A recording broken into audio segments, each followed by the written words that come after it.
करण्यात आला। दरम्यान या हल्ल्यात बाबा सिद्दीकी यांचा मृत्यू झालाय।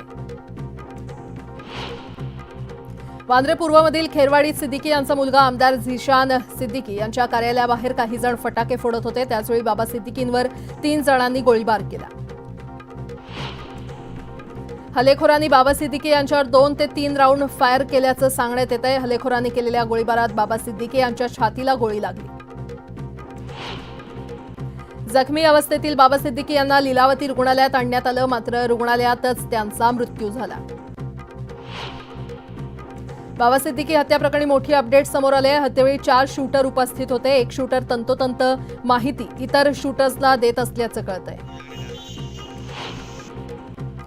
शूटर्सकडे बाबा सिद्दीकींचे सर्व लोकेशन होते। बाबा सिद्दीकींवर एकूण 6 गोळ्या फायर करण्यात आल्याची माहिती समोर आली आहे।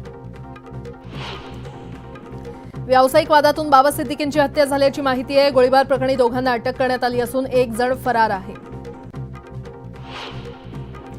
फरार आरोपीच मुख्य सूत्रधार असल्याचं कळतंय। पोलिसांनी ज्या 2 आरोपींना ताब्यात घेतलंय त्यांनी ही कबुली दिली आहे।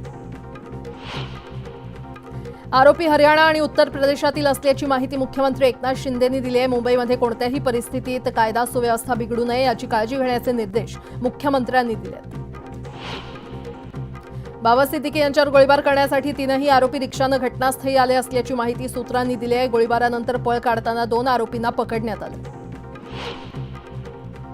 एक हल्लेखोर कर्नेल सिंह हरियाणाचा आणि दुसरा हल्लेखोर धर्मराज कश्यप हा यूपीचा असल्याचं कळतंय। आता 3ऱ्या आरोपीची देखील ओळख पटल्याची माहिती समोर आली आहे।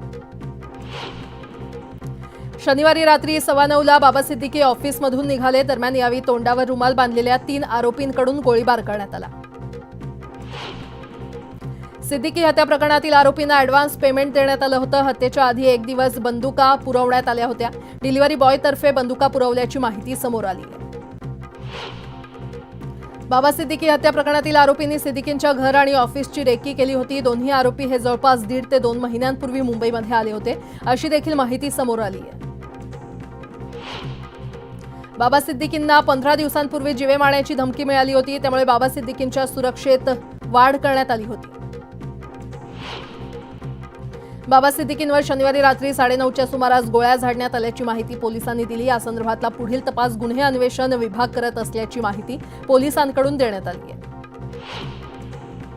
बाबा सिद्दीकींच्या हत्येमागे गँगस्टर लॉरेन्स बिश्नोईचा हात असण्याची शक्यता आहे। पोलिसांनी या प्रकरणी पुष्टी केली नसली तरी हत्येमागील या अँगलचा तपासही केला जातोय। बिश्नोई गँगच्या गँगस्टर रोहित गोदाराबरोबर 27 नोव्हेंबर 2023ला आमचे प्रतिनिधी आनंद तिवारी यांनी बातचीत केली होती। यात जो सलमानचा मित्र तो आमचा शत्रू असल्याचं त्यानं म्हटलं होतं। ही क्लिप सध्या व्हायरल होते। कूपर रुग्णालयामध्ये बाबा सिद्दीकींचं पोस्टमॉर्टम होणार आहे। सिद्दीकींच्या पोस्टमॉर्टमची व्हिडिओग्राफी देखील होणार आहे। आरोपींची आजच वैद्यकीय चाचणी करून न्यायालयामध्ये हजर केलं जाणार आहे। गुन्हे शाखेची पथक फरार आरोपींचा शोध घेत आहे।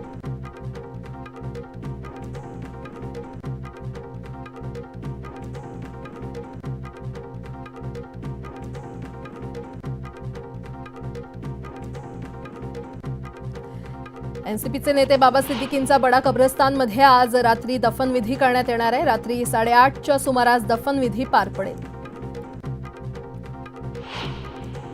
बाबा सिद्दीकींवर झालेल्या गोळीबारात त्यांचा एक कार्यकर्ता जखमी झाल्याची माहिती मिळते। या कार्यकर्त्याच्या पायाला गोळी लागली असून तोही गंभीररित्या जखमी झालाय।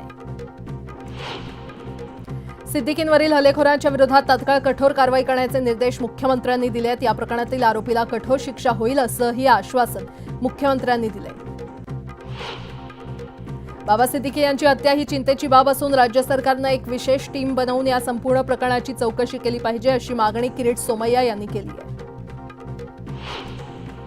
बाबा सिद्दीकी यांच्या हत्येची बातमी अतिशय दुःखद आणि दुर्दैवी आहे, असं सुप्रिया सुळे यांनी म्हटलंय। राज्यातील कायदा सुव्यवस्थेची दुर्दशा दाखवणारी ही आणखी एक घटना असल्याचं सुळेंनी म्हटलं। माजी राज्यमंत्री बाबा सिद्दीकी यांच्यावर झालेला गोळीबार खेदजनक आहे, अशी प्रतिक्रिया शरद पवार यांनी दिली आहे। गृहमंत्री आणि सत्ताधारी एवढ्या सौम्यतेनं राज्याचा गाडा हाकणार असतील तर सामान्य जनतेसाठी धोक्याची घंटा ठरू शकते, अशी प्रतिक्रिया शरद पवार यांनी दिली आहे। सिद्दीकींवरील हल्ल्याचा अजित पवारांनी तीव्र शब्दात निषेध केलाय। घटनेची सखोल चौकशी करून हल्लेखोरांवर कडक कारवाई करण्यात येईल असं आश्वासन अजित पवार यांनी दिलंय।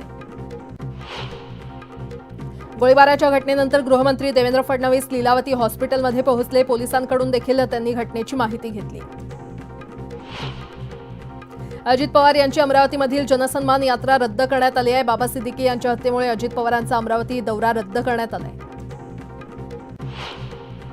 महाराष्ट्रात कायद्याचं नाही तर गुंडांचं राज्य आहे. पोलिसांचा काहीच धाक राहिला नाही अशी टीका विजय वडेट्टीवार यांनी केली आहे. तर हत्येच्या उच्चस्तरीय चौकशीची देखील वडेट्टीवारांनी मागणी केली आहे.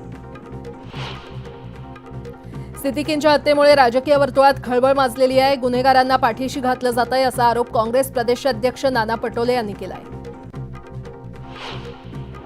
बाबा सिद्दीकींच्या हत्येनंतर अभिनेता सलमान खाननं लीलावती रुग्णालयाकडे धाव घेतली. बिग बॉसचं शूटिंगही त्यानं रद्द केलंय. बाबा सिद्दीकींवर गोळीबार झाल्याचं कळताच अभिनेता संजय दत्तनं लीलावती रुग्णालयाकडे धाव घेतली. घडलेल्या संपूर्ण घटनेचा आढावा त्यांनी घेतला.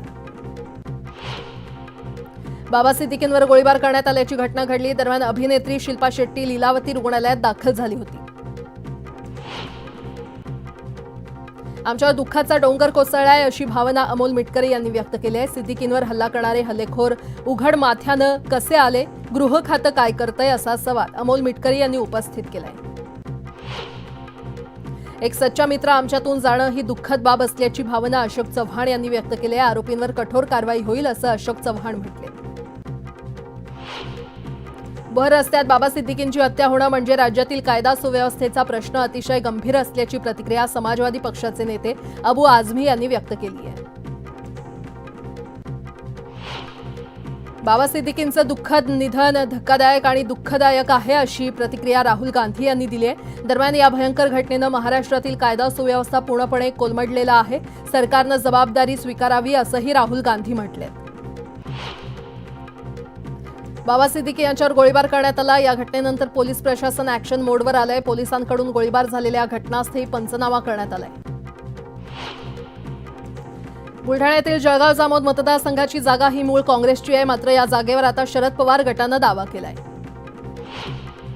नाशिकमध्ये सेक्स रॅकेट चालवणाऱ्या लॉजवर छापा टाकण्यात आलाय. या 4 परप्रांतीय मुलींची सुटका करण्यात आली आहे. रॅकेट प्रकरणी दोघांना अटक करण्यात आली आहे.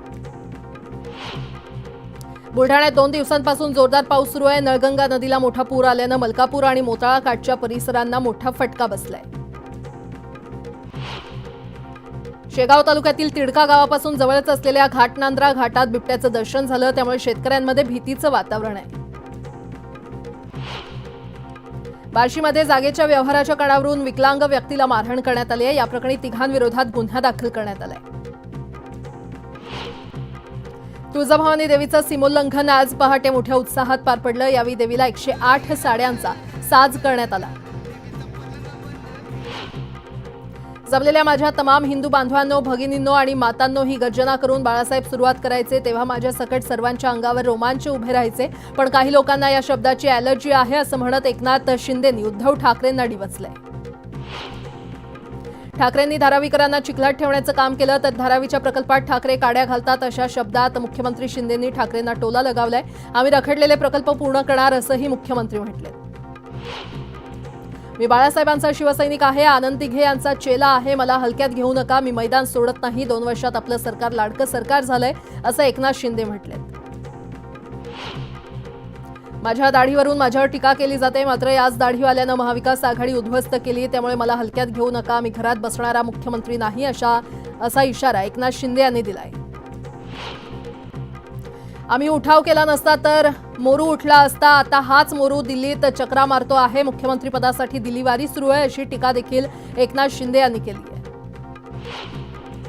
हे सरकार 15 दिवस, 1 महिना किंवा 6 महिन्यात पडेल असं म्हणत होते. पण एकनाथ शिंदे पुरून उरला. मी घासून पुसून नाही, ठासून 2 वर्ष पूर्ण केले असं एकनाथ शिंदे म्हटले.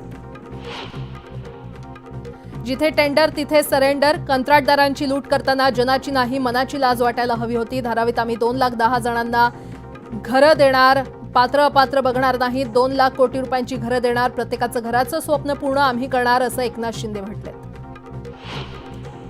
बाळासाहेबांची सगळी स्वप्न कुणी पूर्ण केली तर प्रधानमंत्री मोदी यांनी केली हे म्हणत होते. शिवसैनिकाला मुख्यमंत्री करणार. मला सोडा दुसऱ्याला बनवायचे होतं पण हे स्वतःच मुख्यमंत्रीपदी बसले. मोदींनी ते केलं आणि मला मुख्यमंत्री बनवलं असं मुख्यमंत्री एकनाथ शिंदे म्हटले. शिवसेना नेत्या ज्योती वाघमारे यांनी दसरा मेळाव्यातून उद्धव ठाकरेंवर निशाणा साधलेला आहे. तर तुमच्या मुलांना कार्टून म्हणायचे, तुमचा कार्टून पेंग्विन आणतो तर एक कार्टून लग्नात डान्स करतो, अशी टीका उद्धव ठाकरेंवर त्यांनी केली आहे. उद्धव ठाकरेंना भाषण करण्याचा अधिकार नाही तर ठाकरेंना सर्व आया घरी बसवतील, अशी टीका ज्योती वाघमारे यांनी ठाकरेंवर केली आहे. तर संजय राऊतांना भांडूपचा भामट्या म्हणत राऊतांवर निशाणा साधलाय. शिवाजी पार्कात उद्धव ठाकरे गटाचा मेळावा आयोजित करण्यात आला होता. मेळाव्यापूर्वी देशाचे उद्योगपती रतन टाटा यांना श्रद्धांजली वाहण्यात आली.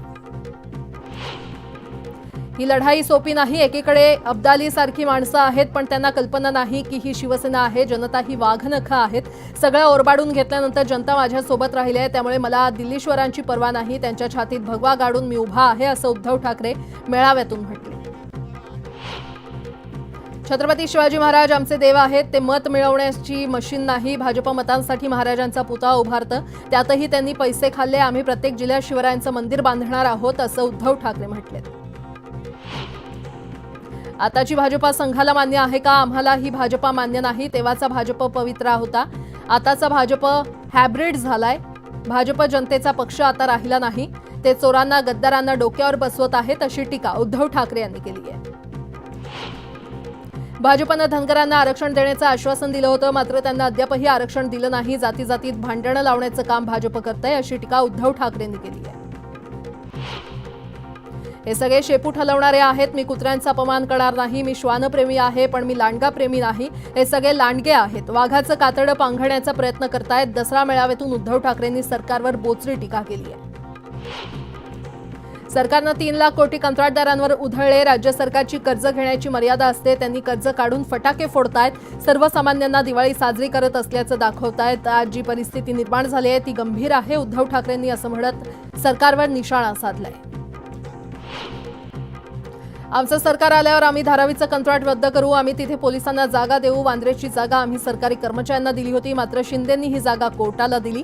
आमचं सरकार आल्यावर आम्ही सरकारी कर्मचाऱ्यांना जागा देऊ, असं आश्वासन देखील उद्धव ठाकरेंनी दिलं.